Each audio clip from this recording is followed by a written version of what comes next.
The Dodgers made 3 transactions on Friday. One of them was very, very expected. The other 2 came out of the blue. We're going to dig into all of them. Let's get live on Locked On Dodgers.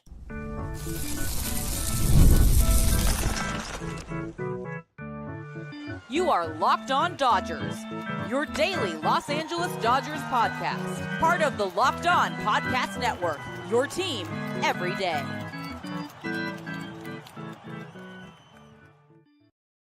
Hey, Dodger fans, this is Locked On Dodgers, part of the Locked On Podcast Network, your team every day. Thanks to our everydayers for making us your first listen every weekday morning, and thanks to those of you who are with us live here on Sunday evening. Remember, this show is free and available on all podcast platforms and on YouTube simply by searching for Locked On Dodgers. And you can make it easy on yourself to find by subscribing wherever you're watching or listening right now. If this is your first time with us, my name is Jeff Snider. My normal co-host is Vince Samperia, although it's just me today. Vince and I are both lifelong Dodger fans, just like a lot of you. We've also both spent time covering the Dodgers in the press box and the locker room, so we bring you the smart fans' perspective on our boys in blue every weekday morning. This episode is brought to you by FanDuel. From big upsets to game-winning drives, the NFL playoffs are better with FanDuel. New customers can bet $5 and get $200 in bonus bets guaranteed win or lose. Visit FanDuel.com to get started. And visit this podcast to get started here. You're already visiting, so let's get started. The Dodgers had a busy day on Friday. I was starting to wonder, I don't think I'd mentioned on the show, but I had mentioned it to a couple friends, like we were kind of reaching the long end of how long between when we found out that Teo was coming back to the Dodgers and when they might actually announce it. So I'm just adjusting the glare filter on my camera really quick, because these monitors keep showing up. Maybe that's a little better. Anyway, it seemed like it was getting a little bit long between when we found out and when they made it official. And the Dodgers finally made that official on Friday. So that move wasn't a surprise. We didn't know when it was going to happen, but we got word early Friday that they would be holding a press conference. Did the whole press conference thing. Brandon Gomes, Teoscar Hernandez, Dave Roberts, all up on the podium, answering some questions. It was good. Everybody seems happy. We'll talk a little bit more about Teoscar in the last segment. Actually, I want to give you guys a little bit of thought juice to be thinking about between now and the last segment, because I was on Instagram today, and my Instagram algorithm these days is basically just Dodgers stuff and that Kenyan country singer singing in Swahili. Those two things, that's all I see anymore. And I saw this thing, and it was the top 5 Teoscar Hernandez moments this season. And I want to talk a little bit about that at the end of the show. So just, in the chat or whatever, start throwing up any thoughts you have. Like, you don't have to do a list of 5, but tell me, what was your top Teoscar Hernandez this year, top Teoscar Hernandez moment in 2024? Because I don't really agree with this list, I don't think, but also it kind of underscores the fact that he had a lot of good moments. So we'll talk more about Teo in about 20 minutes.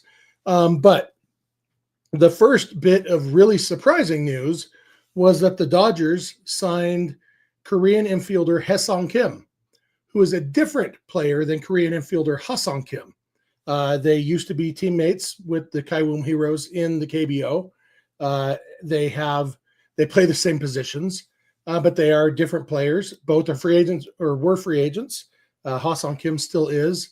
And the Dodgers had kind of been linked to Hesong Kim, at least tangentially.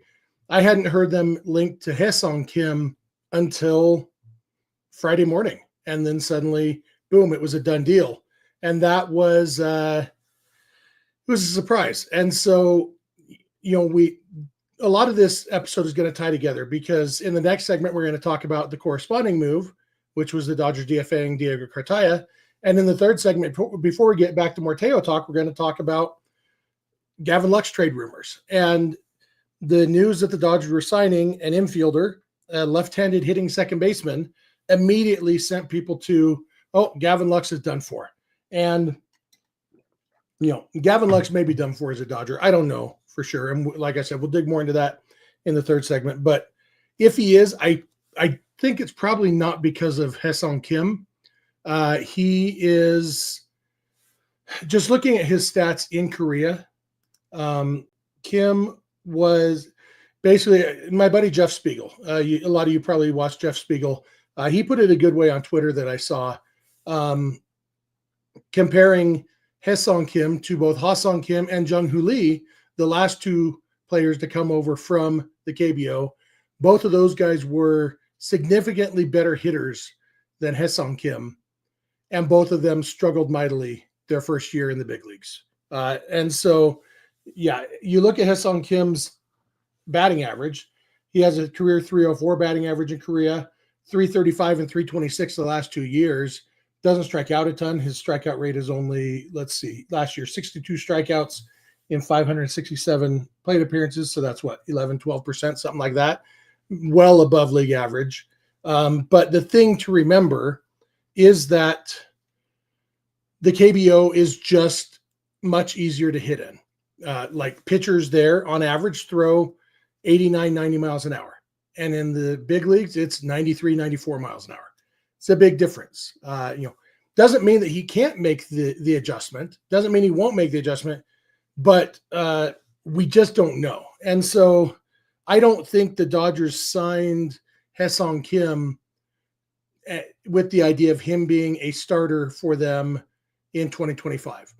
I'm not convinced they signed him with the idea of him being a starter for them ever. Honestly, he maybe profiles more as a utility guy, a defense guy, plays very good defense at second base, solid defense at shortstop. Probably he's played some in the outfield, although not in a few years. Maybe they're thinking of that. He runs very fast, very good base stealer. So maybe they're thinking, late inning defense, come in as a pinch runner, steal you a base, then stay in on defense, that sort of thing. But it's not out of the realm of possibility that he doesn't even start this season in the big leagues. I don't think they signed him with the idea of we are going to start him in the minors. And I don't know that. That's just my guess. That's, they're paying him about $4.5 million a year.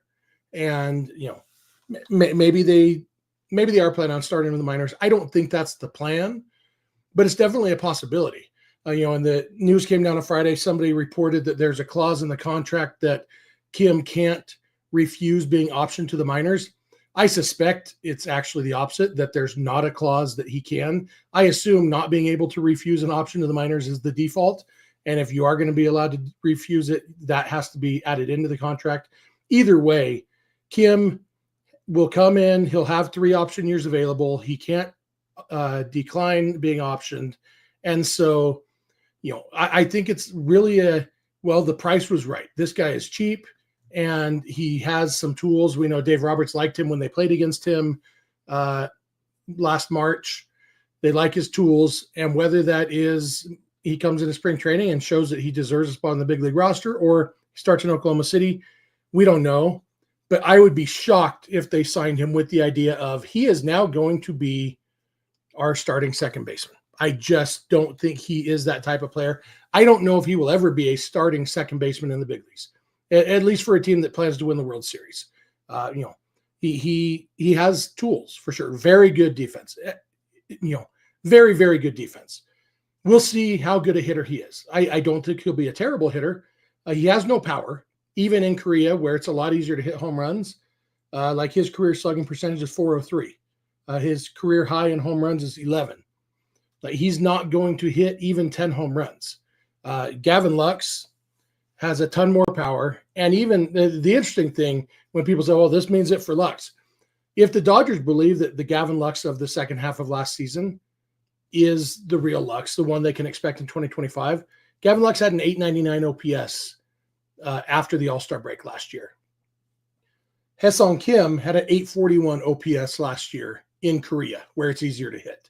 Like, Gavin Lux, when he's not being terrible, is a significantly better hitter than Hesong Kim. Defensively, yeah, Kim is a better defender. Lux was solid at second base last year. So anyway, like I said, we're going to talk more about Lux later, but my main takeaway on Kim is this was probably it was too cheap to pass up. Kim reportedly grew up a Dodger fan, wanted to play for the Dodgers. Bing, bang, boom. There were reports that the Angels offered more money. Then later somebody debunked those reports, but I don't know if the debunker is more trustworthy than the debunkee. I don't know.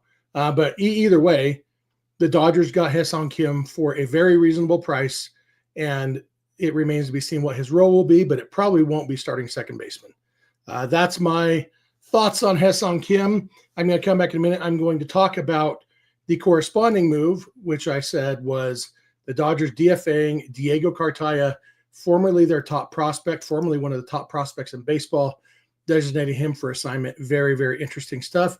So I will come back with that in a minute. Thank you for making Locked On Dodgers your first listen, and please keep it Locked On Dodgers.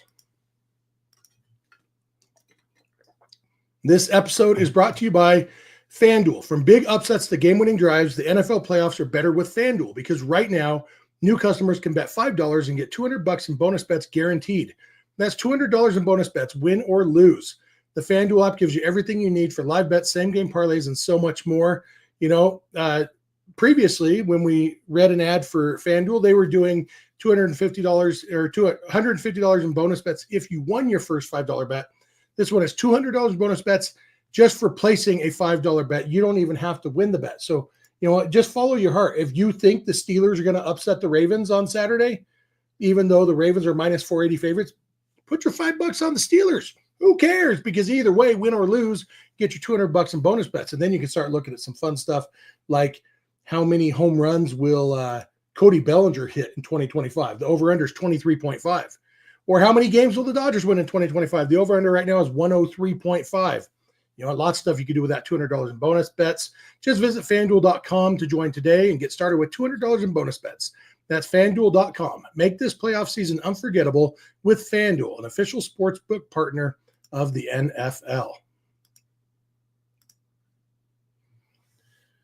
I am back. Thank you for making Locked On Dodgers your first listen every weekday morning. Thanks for being here with me live. Thanks for being an everydayer. If you are just glancing through the chat, my buddy Chris Corman is in here. Chris, what's up, my friend? Chris Corman, one of my favorite internet friends who I've actually met in real life. He lives in Las Vegas. I stopped by and saw him a few years ago when I was driving down to Dodger Stadium. I was just thinking about you the other day, Chris. I was going to send you a message on Facebook. So happy to see you here. Happy to see all of you here. I appreciate you being here with me. This was it was a last minute thing. Vince had an emergency come up. We were planning on doing this episode together, and I found out about 10 minutes before I started that I would be on my own, which, that's why you have a show with two hosts, so that when one has an emergency, you can keep going. But I do appreciate all of you in the chat hanging out with me. I guess I got to tell you, second listen, check out Locked On MLB. I hope you guys checked out last week's episode on New Year's Eve of Locked On MLB that I was on with Sully. We just talked about the Dodgers. I was glancing on YouTube, and numbers aren't super high. So when you're done here, if you're looking for something else to check out, go to Locked On MLB on YouTube, find that episode with me. Let's at least get those numbers up and show them that Snider brings eyeballs or whatever. Also, check out Locked On Sports Today and Locked On Sports Los Angeles on YouTube. And remember to go beyond the podcast to become a Locked On Dodgers insider by going to joinsubtext.com/Locked On Dodgers. So, Dodgers DFA Diego Cartaya. Diego Cartaya was at one point the Dodgers' top prospect and a top prospect in baseball. Going into the 2023 season, Baseball America had him the 18th overall prospect in baseball. MLB had him at number 14. Baseball Prospectus had him at number 19. He played in the Futures game in 2022. He was ranked 3 straight years or 3 years overall by some of these prospect lists. Like Diego Cartaya was going places, and then he stopped going places. And it was sad to see. After 2022, so in 2021, he had an OPS over 1,000 with Rancho Cucamonga and Low A. And then and that was as a 19-year-old. That's the thing. Like his prospect status was based on a lot of things. He played catcher, the hardest position on the field. He was a great hitter, and he was remarkably young. 19 years old in 2021 with Rancho Cucamonga. That was 2.1 years younger than the average player in the California League that year. I think that was the year it wasn't actually called the California League. It was called the Low A West League or something, but it's California League. You know what I mean? And then 2022, he had a 955 OPS in Cucamonga, and then got called up to high A and Great Lakes and had an 856 OPS. So still very good. And again, 1.2 years younger than average at Cucamonga, 2.3 years younger than average at Great Lakes. He was going places. So that's why he was ranked so highly. And then the wheels came off. I don't know for sure. We know he had back issues, and I assume as a catcher, back issues are even harder. But I don't know if it was injury related or if it was just the competition catching up to him. Because the fact is, he's still like last year. I guess we'll keep going. 2023, he spent the whole season in AA, had a 656 OPS. Only played 93 games. And again, he was 3.4 years younger than average there. So it was like, okay, well, maybe he's just, there's a bigger age gap than he's ever had before. Maybe it's just taking him a while to catch up. And then last year he spent basically half of his time at AA, half of his time at AAA, and overall 686 OPS. Just not good anymore. Not great anymore. The fact is, if he could have a 686 OPS in the big leagues, he would be a serviceable backup catcher. But 686 OPS between AA and AAA doesn't necessarily translate to a 686 OPS in the big leagues.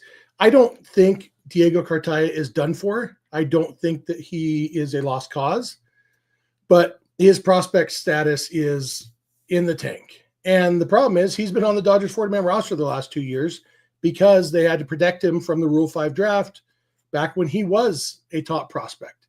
And so he's been sitting on the 40-man roster. We've talked several times about how that you just can't have four. The Dodgers went through all last year with 4 catchers on their 40-man roster, which is just at least 1 and maybe 2 too many. And now they're down to 3. Now it's just Will Smith and Austin Barnes, the 2 big league catchers, and Hunter Fiducia. Now they also have Dalton Rushing, who is going to be on the 40-man roster sometime this year when he forces his way into the big leagues. He plays catcher. They're also trying to make him an outfielder too. But I would still expect that Hunter Fiducia will probably be traded this offseason too. And they'll just go with the 2 catchers on the 40-man roster because catchers, every team in AAA, like last year, the Dodgers had Chris Oakey, and you can't even name, like every team has 3 catchers in AAA who've played in the big leagues and aren't on a 40-man roster. A couple of years ago, it was, what was his name? Tony Walters, something like that. I think he played a little bit for the Dodgers. You just have these guys, these AAA catchers who, okay, if Will Smith gets hurt, boom, call that guy up. Ideally that won't happen. If Will Smith were to get hurt, they might go with Dalton Rushing. I don't know. That's a different conversation. But if Austin Barnes gets hurt and you need a backup catcher, that's what guys like Tony Walters and Chris Oakey exist for. And so you don't need these. You don't need Hunter Fiducia on your 40-man roster. At his age, he's now, 27 years old. Hunter Fiducia is ready to be a backup catcher in the big leagues for somebody. And it's not going to be the Dodgers, so he's probably going to be traded. All that to say, Diego Cartaya, it was absolutely assumed, at least here on Locked On Dodgers, that Diego Cartaya was going to be leaving the Dodgers organization this offseason, or at least leaving their 40-man roster. And that's where it gets tricky because we didn't expect it to come via a DFA. Diego Cartaya being DFA'd. Quickly, I'm going to spend 30 seconds. I know some of you hate when I explain something you already know, but I also know that some of you like when I explain something you didn't already know. DFA stands for designated for assignment. It basically means you are now off the 40-man roster, and now the Dodgers have 7 days from Friday, so now we're down to 4 or 5 days to either trade him or put him on waivers. And if they trade him, boom, he's traded. Any team they trade him to would have to put him on their 40-man roster. And if they put him on waivers and he gets claimed on waivers, whoever claimed him would have to put him on their 40-man roster too. And that's basically, so if he doesn't get traded and he doesn't get claimed on waivers, then he clears waivers and the Dodgers can then outright him. He stays in the Dodgers organization. They send him back to AAA, but he's not on the 40-man roster anymore. That's a possibility. Like, I don't know what other teams' opinion of Diego Cartaya is at this point. So I don't know if teams are going to want to put him on their 40-man roster or not. It'll be interesting to see for sure. I wouldn't be surprised if the Dodgers were already in some trade talks even before they DFA'd him, and they just said, okay, well, we've DFA him, then we have a week to finish up those trades. You kind of think that it would take away some leverage in trade talks if he's already been DFA'd, so the other team knows the Dodgers need to trade him, but it's not necessarily the case because, the Dodgers could always say, I'm not going to trade him. We're going to put him on waivers. And if the trading team isn't sure that he'll get to them in waivers, then, maybe they still would rather trade for him. But anyway, that we didn't expect Diego Cartaya to get DFA'd. We did expect him to get traded. And that might still end up being what happens. But in the moment on Friday, when the Dodgers signed Hesong Kim, and we knew they had to make a corresponding move because they'd already just earlier in that day officially announced Teoscar Hernandez. So he took the last spot on the 40-man roster. It's like, and we knew that it was the last day of Hesong Kim's posting. And so they had to get that done on Friday. Like, what are they going to do for this roster move? Oh, DFA Diego Cartaya, not what we expected. But when you look at the reasoning, I guess maybe we should have expected it. So anyway, that was that corresponding move. Big surprise. And that covers all our roster moves. Like I said, I will talk a little bit more about Teoscar Hernandez in the next segment. But first, I will talk about Gavin Lux and some rumors that he continues to be brought up and bandied about in trade talks. So thank you again for making Locked On Dodgers your first listen. And please continue to keep it Locked On Dodgers. This episode is brought to you by Game Time. I love sports. I love concerts. I love comedy shows. The thing they all have in common is buying tickets. And that means the other thing they have in common is you can find the best price on Game Time. Game Time has a new feature called Game Time Picks that makes getting tickets to your favorite live events even easier. Game Time Picks filters out the fluff to show you only incredible deals on great seats so you don't have to waste time searching through thousands of tickets. You can also turn on all-in pricing, which will show you the total prices up front with no surprise fees at checkout. And with the Game Time guarantee, you'll always get the lowest price, or Game Time will credit you 110% of the difference. So take the guesswork out of buying tickets to your favorite events with Game Time. Download the Game Time app, create an account, and use code LOCKEDONMLB for $20 off your first purchase. Terms apply. Again, create an account and redeem code LOCKEDONMLB for $20 off. Download Game Time today. What time is it? Game time. I am back. Thank you again for making Locked On Dodgers your first listen or your last listen if you're here with me live on Sunday evening. I appreciate it.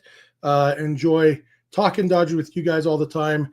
Be sure to go beyond the podcast to become a Locked On Dodgers insider by going to joinsubtext.com/LockedOnDodgers. Text directly with us. Get our thoughts before the podcast on moves, rumors, all that stuff. And we have a Discord server now for our insiders so you can talk to each other about the Dodgers. It's a lot of fun, so be sure to check that out. Also, check out Locked On Sports Today and Locked On Sports Los Angeles on YouTube. And with that said, let's jump into the rumors. And again, in a couple minutes, we're going to talk about our favorite Teoscar Hernandez moments of 2024 based on a list I saw on Instagram. So if you missed that in the chat, shoot over some of your favorite Teoscar Hernandez moments of the year so we can see if we agree with this list I saw on Instagram. Anyway, Gavin Lux, there was a report by a Sports Illustrated writer that the Yankees and Mariners have both shown interest in trading for Gavin Lux. The Mariners, according to this report, are more serious. And it's kind of interesting. Like, I know there's a contingent of Dodger fans who just want Gavin Lux gone. And, and I'm sure some of them are on board with Hesong Kim being the starting second baseman. And I really do believe that those people would very quickly come to realize, oh, that didn't turn out so great. But there are things, basically, if the Dodgers were going to trade Gavin Lux, they would probably need to do something else on their roster. Because, yeah, you could just shift Mookie Betts back to second base and play Miguel Rojas at shortstop, or you could play Tommy Edman at shortstop. But all those, like, I don't think that Miguel Rojas is an everyday shortstop. I think he's been forced into being an everyday shortstop the last 2 years. And we kind of saw the physical toll that took on his body last year to the point where he wasn't even on the roster in the World Series.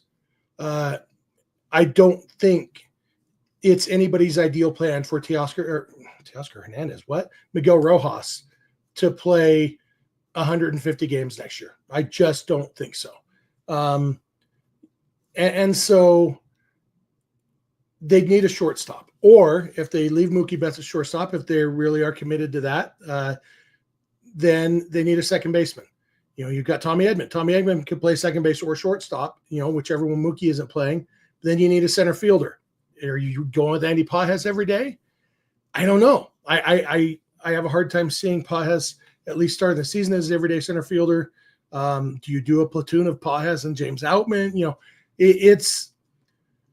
I feel like there would need to be another big leaguer move if the Dodgers were to trade Gavin Lux, whether that is for a shortstop or for a second baseman or for a center fielder. They have enough positional flexibility. It could be any of those three, but I do think it would probably need to be one of those things. I think Gavin Lux is right now kind of an important cog for the Dodgers, and that cog would need to be replaced. Is that what you do to a cog? I don't know. I'm not a clock maker. Cogs are in clocks, I think, right?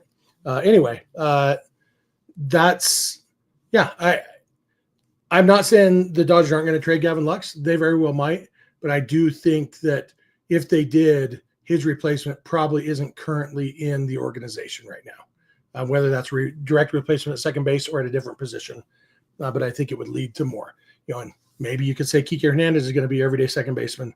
That I don't know. That's my thoughts on Gavin Lux. We'll see what happens. But it's funny how much legs these Gavin Lux rumors get just because there's so many people who just want Gavin Lux gone. I don't feel that way. But I've always been higher on Lux than some people are, I guess. So last thing, we will get back to Teoscar Hernandez. Like I said, on Friday, the Dodgers finally made it official that they have re-signed Teoscar Hernandez to a 3-year deal. Teo said basically that he wasn't going anywhere.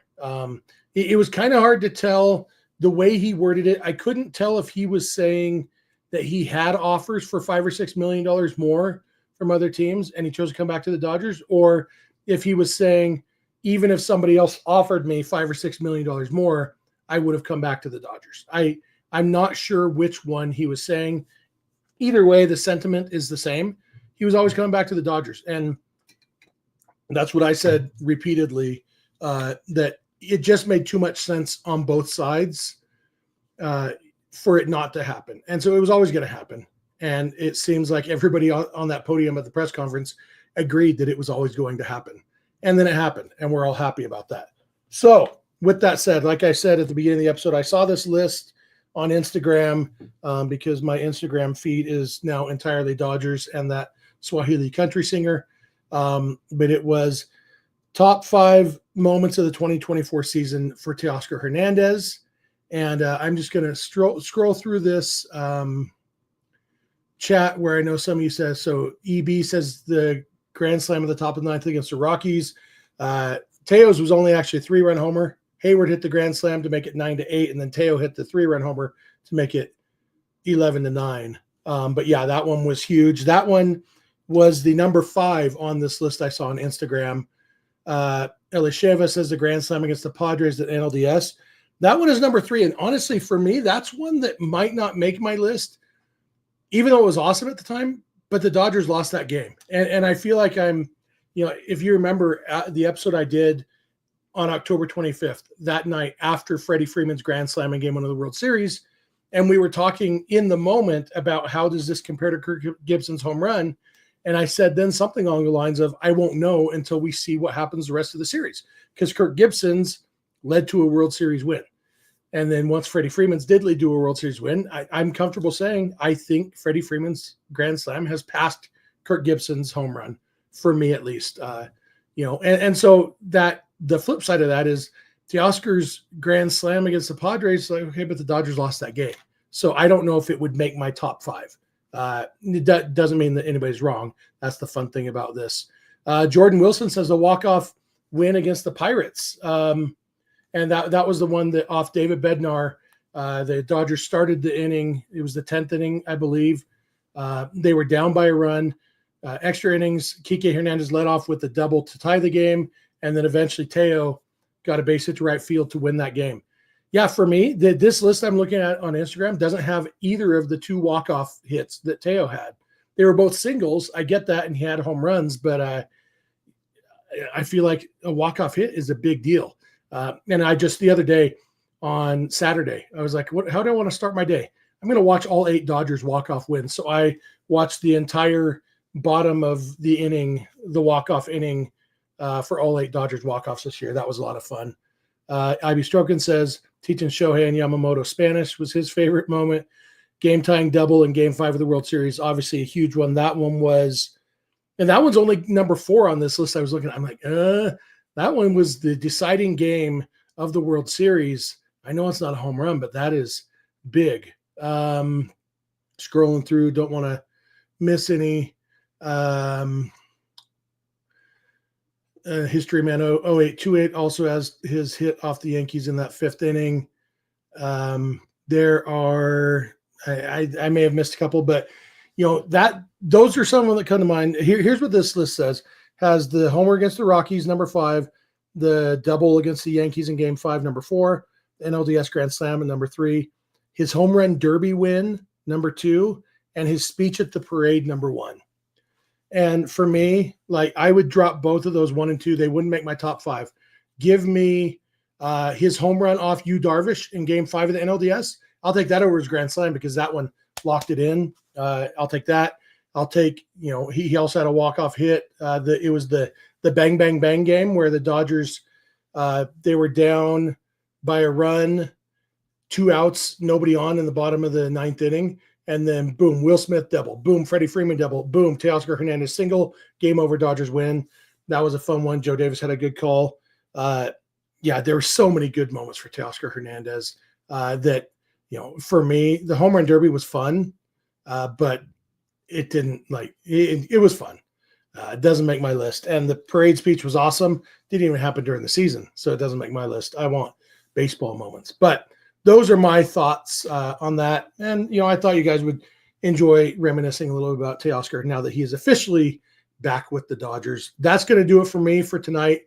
Thank you all for being here with me, for hanging out in the chat, for keeping things lively for me on this surprise solo episode. Remember to go beyond the podcast and become a Locked On Dodgers insider by going to joinsubtext.com. Also, be sure to subscribe wherever you're watching or listening right now. Be sure to check out Locked On Sports Today and Locked On Sports Los Angeles, the 2 24/7 streaming channels on YouTube from the Locked On Podcast Network. You can follow us on Twitter, Instagram, and TikTok at Locked On Dodgers. Vince is on Twitter at VinceSense91. I'm on Twitter at Snidog, and both of our DMs are open there. You can also email us, lockedondodgers@gmail.com, or send us a voicemail or a text message at 323-863-LOCK5625. We are here every weekday morning, and we hope you'll be here with us. When you get in your car or sit on your couch, tell your smart device to play podcast Locked On Dodgers. And remember, you don't have to agree. You just have to listen. We'll talk to you tomorrow.